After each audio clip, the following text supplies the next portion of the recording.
Welcome to Ramagundam రుచులు. ఈరోజు చేయబోయే రెసిపీ చికెన్ మంచూరియా. ముందుగా గిన్నె పెట్టుకున్నా, వాటర్ బాయిల్ చేసుకొని అందులో చికెన్ వేసుకుంటున్నా. గోరువెచ్చని నీళ్ళలో చికెన్ వేసుకున్నా. ఇదిగో నీళ్ళను వంపేసుకుంటున్నా.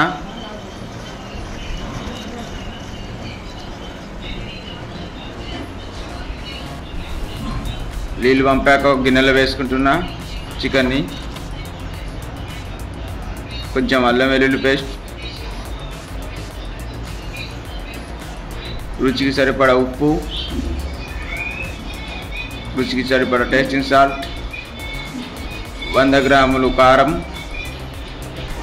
20 గ్రాములు గరం మసాలా, ఇవన్నీ వేసి మంచిగా మిక్స్ చేసుకుంటున్నా.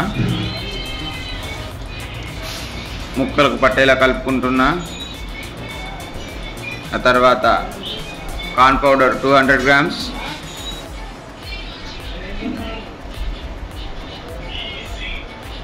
మైదా 200 గ్రామ్స్,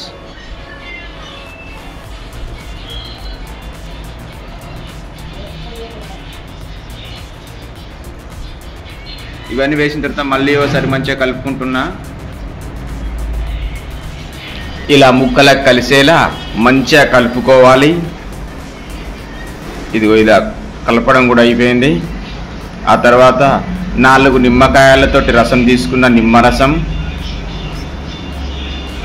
ఇది వేసిన తర్వాత కూడా ఒకసారి కలిపేసి పక్కన పెట్టి వేసుకుంటా. ఆ తర్వాత చివరిలో ఫుడ్ కలర్ మీకు నచ్చితే వేసుకోవచ్చు, లేకుంటే స్కిప్ చేయవచ్చు. కలిపేసి పక్క పెట్టుకున్నా. ఇప్పుడు కాల్చడానికి ప్రాసెస్ చూపిస్తా.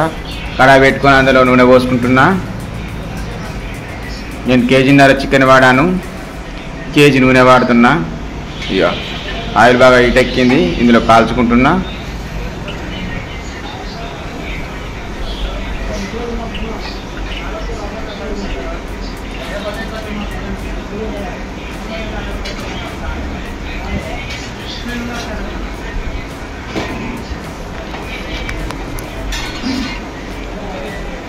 కొంచెం కొంచెంగా వేసుకుంటున్నా.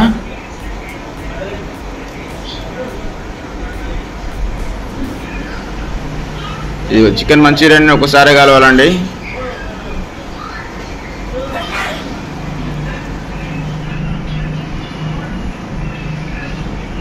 నేను చిన్న మంట మీద కాలుస్తున్నా దీన్ని. మంచిగా క్రిస్పీగా లోపల నుంచి కాలుతూ ఉంటాయి చిన్న మంట మీద కాలుస్తే. ఇదిగో ఇలా కాలింది, తీసి పక్కన పెట్టేసుకున్నా.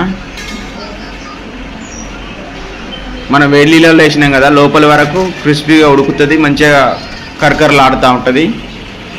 ఇగో ఇలా వచ్చింది. ఇప్పుడు దీన్ని పోపు వేసుకునే ప్రాసెస్ చూపిస్తా. కడాయి పెట్టుకొని ఇందులో కొంచెం నూనె తీసుకున్నానండి. ఆ చికెన్ కాల్చుకున్న నూనె వాడుతున్నాను నేను ఇక్కడ.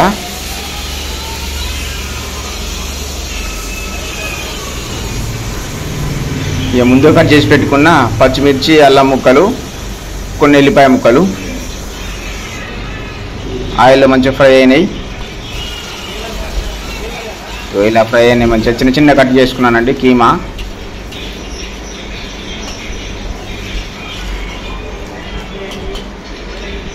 ఇప్పుడు కాల్చి పెట్టుకున్న చికెన్ వేసేసుకుంటున్నా. వేసేసుకొని మంచిగా మిక్స్ అయ్యేలా కలుపుతున్నా. తర్వాత ఈ బౌల్లో చిల్లీ సాస్, టమాటా సాస్, సోయా సాస్ 3 సాసులు కలిపి పక్కన పెట్టేసుకున్నా. దీన్ని మిక్స్ చేసి మంచిగా పెట్టేసిన. ఇదిగో దీంట్లో వేసేసుకున్నా, మంచిగా మిక్స్ అయ్యేలా కలుపుతున్నా. ఇప్పుడు కొంచెం కారం,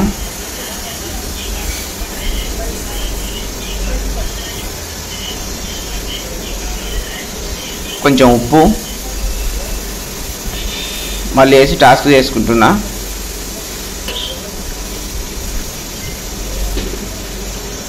ఇగో ఇలా కలిపితే ఇలా అయిందండి. ఇప్పుడు చివరిలో కొంచెం కొత్తిమీర వేసేసి దించేసుకోవడమే. ఇలా ఉందండి. ఇగో ఇలా వచ్చింది మనకు. బౌల్లోకి తీసేసుకొని సర్వింగ్ చేసుకోవడమే. ఇదిగో ఇలా వచ్చింది. చూడడానికి ఇట్లా ఉంటుంది. కానీ క్రిస్పీగానే ఉంటుంది.